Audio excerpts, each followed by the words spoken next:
नमस्कार दोस्तों, स्वागत है आप सभी का।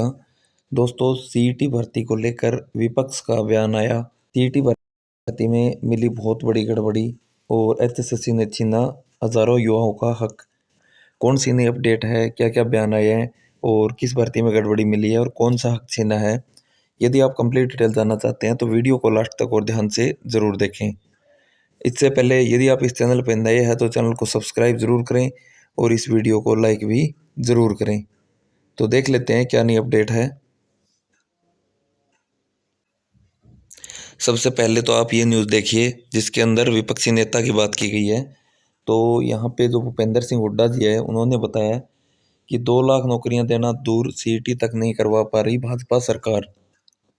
यहाँ पे यही चीज़ बताई गई है कि जब इलेक्शन का टाइम था तो भाजपा सरकार ने ये बात कही थी कि 2 लाख हम पक्की सरकारी नौकरी देंगे, लेकिन अभी तक 4 महीने का टाइम बीत गया है और अभी तक सीईटी भी नहीं करवा पाए हैं। इसके अलावा जो 1,20,000 कच्चे कर्मचारी है उनके बारे में भी जिक्र किया गया है कि उनको पक्का करने की बातें चल रही थी। तो उनके बारे में भी यहाँ पे बोला गया है कि वो पक्के नहीं हुए हैं और सभी कच्चे कर्मचारियों को नौकरी से निकाल दिया जाएगा। जबकि सच्चाई है कि कांग्रेस ने अपने मैनिफेस्टो में कौशल कर्मियों को नियमित करने और उचित वेतन बढ़ोतरी का वादा किया था। मतलब ये झूठ फैलाया गया था कि कांग्रेस है वो इनको पक्का नहीं करेगी। जो 1,20,000 कच्चे कर्मचारी है उनको बाहर निकाल देगी। तो एक चीज़ ये बात इन्होंने कही है और दूसरी जो है 2 लाख भर्तियों के बारे में कही है।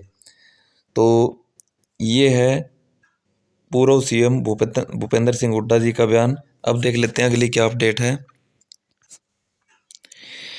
यहाँ पे आप देखोगे क्या है, हरियाणा कर्मचारी चयन आयोग पर क्यों पड़ रहा है हाई कोर्ट का चाबुक। ये गलियारी की चर्चा आपको पता है ये आई हुई है। तो यहाँ पे इसके बारे में जिक्र किया है। एक तो जो BCA और BCB वाला सर्टिफिकेट था, उस मामले में हाई कोर्ट ने जो फैसला सुनाया था, तो उसके बारे में यहाँ पे जिक्र किया गया है कि अगर एचएसएससी चाहती और एचएसएससी ने फैसले इस नोटिफिकेशन में लिख रखा है कि हम परिवार पहचान पत्र से जांच करेंगे, तो परिवार पहचान पत्र से जांच क्यों नहीं की।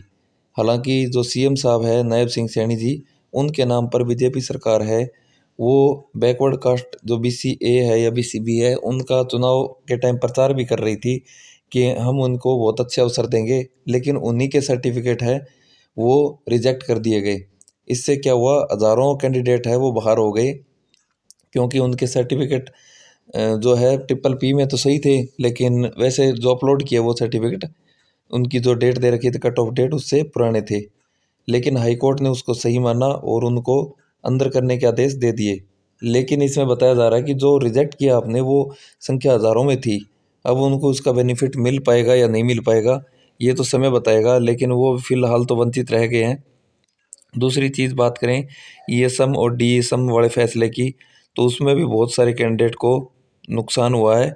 और तीसरी बात करें तो एक कोई एक्स सर्विसमैन कैंडिडेट था जो कि हैंडीकैप्ड था, विकलांग कैंडिडेट था, तो उसको भी HSSC ने रिजर्वेशन नहीं दिया था और सिंगल बेंच ने तो उसका रिजर्वेशन देने के लिए तो बोला ही है, लेकिन साथ में 10 लाख रुपए का जुर्माना भी लगा दिया था, जो कि डबल बेंच में जाने के बाद जुर्माना हटाया गया।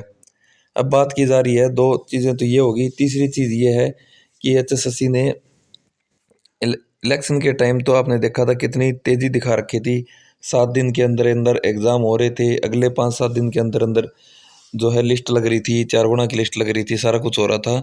अभी लगभग 4 महीने बीत गए हैं, ना तो पेंडिंग ग्रुप्स के एग्ज़ाम लिए जा रहे हैं और ना ही जो है आपका सीईटी लिया जा रहा है। हालांकि जो 5600 पुलिस की भर्तियां भी पेंडिंग पड़ी है, इसके अलावा और भर्तियां हैं जो पिछले सीईटी की पेंडिंग पड़ी है, उनके ऊपर भी कोई काम नहीं किया जा रहा है। तो इनके बारे में यहाँ जिक्र किया गया जो कि HSSC को संज्ञान लेना चाहिए। MPHW वाले कैंडिडेट है वो भर्ती का इंतजार कर रहे हैं, ग्रुप D वाले कैंडिडेट वेटिंग का इंतजार कर रहे हैं, TGT वाले वेटिंग का इंतजार कर रहे हैं। जबकि बात की गई थी कि 2 लाख भर्तियाँ की जाएगी, लेकिन अभी तक शुरुआत ही नहीं की गई है। तो ये चीज़ें इसके अंदर जिक्र की गई है, आप पूरा डिटेल से भी पढ़ सकते हैं। आपने वीडियो यहाँ तक देखी, आपका बहुत बहुत धन्यवाद।